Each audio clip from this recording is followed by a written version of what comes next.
अस्सलाम वालेकुम। आज हम करेंगे प्रोपोजिशनल लॉजिक, जिसमें हमारे पास आएगा निगेशन एंड और इम्प्लिकेशन और बाय इम्प्लिकेशन। सबसे पहले मैं इनके ट्रूथ टेबल्स बनाऊंगी, ठीक है। उसके बाद फिर हम एक स्टेटमेंट को सॉल्व करेंगे बाय यूजिंग दीज लॉजिक्स। तो देखें, सबसे पहले हमारे पास निगेशन है, फिर एंड है और इम्प्लिकेशन और बाय इम्प्लिकेशन है, ठीक है। तो मैं सबसे पहले एंड का बनाने लगी हूँ टेबल। देखिए, एंड का ट्रूथ टेबल बनाने के लिए क्या करना है, सबसे पहले आपने पी और क्यू की वैल्यूज़ को ले लेना है, ठीक है।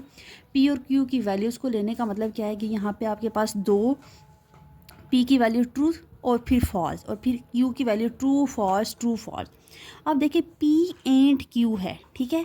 अब यहाँ पे एंड का मतलब है कि हमारे पास दोनों वैल्यूज़ जब ट्रू होंगी तभी हमारे पास आंसर ट्रू आएगा, ठीक है। दोनों वैल्यूज़ ट्रू होंगी तभी हमारे पास यहाँ पे ट्रू आएगा, अदरवाइज़ हमारे पास अगर एक वैल्यू ट्रू आती है तो भी हमारे पास आंसर फॉल्स ही आएगा, ठीक है। यहाँ पे एक वैल्यू ट्रू है और दूसरी फॉल्स है तो आंसर फॉल्स ही आएगा। यहाँ पे भी एक वैल्यू फॉल्स है और दूसरी ट्रू है तो आंसर फॉल्स ही आएगा, और यहाँ पे दोनों फॉल्स हैं तो फिर तो ऑब्वियसली फॉल्स आएगा, ठीक है। तो पी एंड क्यू का मतलब है कि हमारे पास जब दोनों वैल्यूज़ ट्रू होंगी तभी आंसर ट्रू होगा, अदरवाइज़ आंसर फॉल होगा, फॉल्स। अच्छा, अब देखें, हमने एंड किया, ठीक है। एंड में हमारे पास था कि दोनों हमारे पास वैल्यूज़ ट्रूथ वैल्यूज़ ट्रू होंगी तो ही हमारे पास आंसर ट्रू होगा, अदरवाइज़ आंसर फॉल्स होगा। लेकिन अब देखें और, ठीक है, और में हमारे पास दोनों ट्रू हैं तब तो ऑब्वियसली ट्रू, और अगर यहाँ पे और में एक भी हमारे पास वैल्यू ट्रू आ जाती है तो हमारे पास आंसर ट्रू होगा, ठीक है। और दोनों फॉल्स है फिर तो ऑब्वियसली फॉल्स। जबकि एंड में हमारे पास तभी ट्रू थी जब हमारे पास दोनों की दोनों वैल्यूज़ ट्रू थी, ठीक है। तो और यहाँ पे ये दोनों एंड और एक दूसरे के बिल्कुल उलट है। आप देखें, इसको एक और तरीका मैं बता देती हूँ याद करने का। एंड है ना, ठीक है। एंड में आप इस तरह से भी इसको याद कर सकते हो कि पेपर में आपने क्वेश्चंस देखे होंगे कि क्वेश्चन होता है, लेट सपोज कि एक में ऐसे लिखा होता है question number 1 and question number 2, ठीक है। इसका मतलब है कि आपने ये क्वेश्चन भी करना है और ये क्वेश्चन भी करना है, ठीक है। कोई चॉइस नहीं है, तो इट्स मीन कि ये ट्रू होगी तभी वैल्यूज़ हमारे पास ट्रू आएंगी, ठीक है।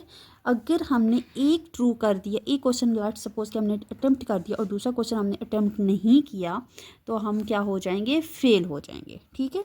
और के लिए देखें, और में हमारे पास एक दो क्वेश्चंस दिए होते हैं, question number 1 and question number 2। अब और में ये होता है कि आप या तो ये क्वेश्चन कर दो या फिर ये क्वेश्चन कर लें, ठीक है। तो दोनों सूरतों में आप क्या हो जाएंगे, आपका क्वेश्चन पास हो जाएगा। तो इस तरह से आपने एंड और का कॉन्सेप्ट याद रखना है। अच्छा, नेक्स्ट है हमारे पास थर्ड, निगेशन, ठीक है। Negation mean not. नॉट, अब इसका सिंबल क्या होता है, ये इसका सिंबल है, ठीक है। इट्स मीन कि आपके पास अगर कोई भी, जैसे मैं आपको कहती हूँ कि एक पी क्यू क्यू का हमने अभी पी और क्यू का, ये और का सिंबल होता है, ठीक है। सिंबल आपने याद रखने। तो देखें, पी और क्यू के बाद हम इसी का ले लेते हैं निगेशन ऑफ पी और क्यू, ठीक है। तो आप देखिए, ये हमारे पास एक टेबल बन गया। यहाँ पे हमने ट्रूथ वैल्यूज़ लेनी है, ट्रू ट्रू फॉल्स फॉल्स, ठीक है। True false true false.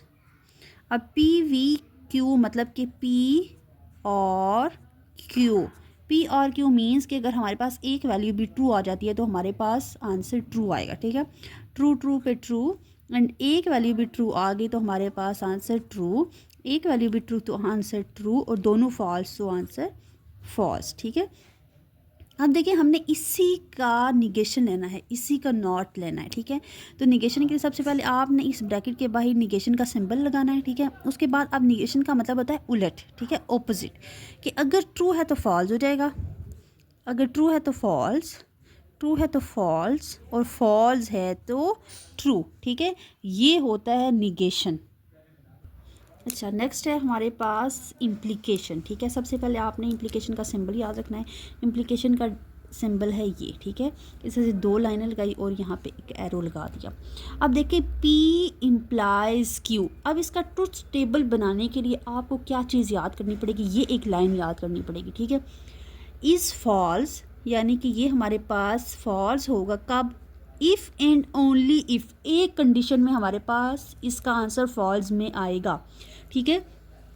तो वो कंडीशन हमारे पास कौन सी है, if P is true and Q is false, ठीक है। जब हमारे पास P ट्रू होगा और Q फॉल्स तो हमारे पास आंसर फॉल्स आएगा, अदरवाइज़ तीनों कंडीशंस में हमारे पास आंसर ट्रू ही आएगा, ठीक है। अब इसका ट्रूथ टेबल बनवाती हूँ, फिर आपको ज़्यादा समझ आ जाएगी। देखें, P true, true, false and false, true, false, true, false, ठीक है। अब देखिए, अब ज़रा इसकी इस कंडीशन पे गौर करें, P implies Q is false, false होगा जब हमारे पास P ट्रू, जब हमारे पास P ट्रू और Q फॉल्स होगा तो हमारे पास आंसर फॉल्स होगा, अदरवाइज़ हमारे पास आंसर ट्रू रहेगा, ठीक है। तो इट्स मीन कि देखें हमारे पास इसका आंसर ट्रू ही रहेगा सिर्फ एक कंडीशन के अलावा, और वो कंडीशन कौन सी है, जब P ट्रू हो और Q फॉल्स हो तो आंसर फॉल्स आएगा, अदरवाइज़ तीनों कंडीशंस में आंसर ट्रू ही मिलेगा। अच्छा, ये हमारे पास लास्ट अब इसका टॉपिक है बाय इम्प्लीकेशन, ठीक है। बाय इम्प्लीकेशन में हमारे पास वैल्यूज़ कब फॉल्स होंगी, when if and only if P and Q have truth values, ठीक है। मतलब कि हमारे पास कब ये हमारे पास फॉल्स होगा कि जब ये हमने वैल्यूज़ ले ली, ट्रू, फॉल्स, ट्रू, फॉल्स। अब कब फॉल्स होगा, जब truth value P and Q have truth values, ठीक है। मीन कि ये हमारे पास ट्रू ट्रू सेम है, ठीक है, तो हमारे पास ट्रू, FF सेम है तो हमारे पास ट्रू। ट्रूथ वैल्यूज़ में यानी कि एक ट्रू है दूसरी फॉल्स है, एक फॉल्स है दूसरी ट्रू है, तो हमारे पास ये फॉल्स आएगा, ठीक है। तो इसको याद करने का तरीका ये है कि आपके पास जब सेम यानी कि ट्रू ट्रू और फॉल्स फॉल्स होगा तो आपके पास आंसर ट्रू होगा, अदरवाइज़ आपके पास आंसर फॉल्स होगा, ठीक है। ये आपने पांचों की पांचों अच्छे से समझ लेनी है, इसको स्किप नहीं करना, क्योंकि इसको स्किप किया तो फिर आपको आगे स्टेटमेंट समझ नहीं आएगी।